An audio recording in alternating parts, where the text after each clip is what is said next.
Vaya, Digochiño. Ai, Ester, este biscoito quedou medio cru. Sí. Claro, muller, non o deixaches cocer dabondo. Tranquila, iso tamén me pasa a min. E a min, o meu avolo sempre me di que abolos biscoitos por sacalos do forno antes de tempo. Que?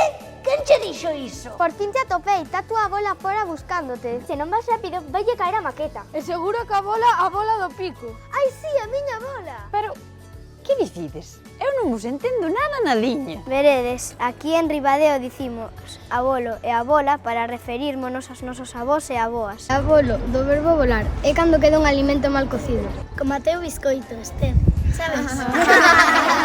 É a volar, tamén é de formarse algo a caer. Como a bola da miña maqueta que lle caeu a miña bola. Eu e a túa aboa, non? Sí, iso é. Vale, agora xa entendo. E que é iso de ta? Está do verbo estar, dicimos touta en lugar de estou está. Sí, e usas en moitas outras zonas.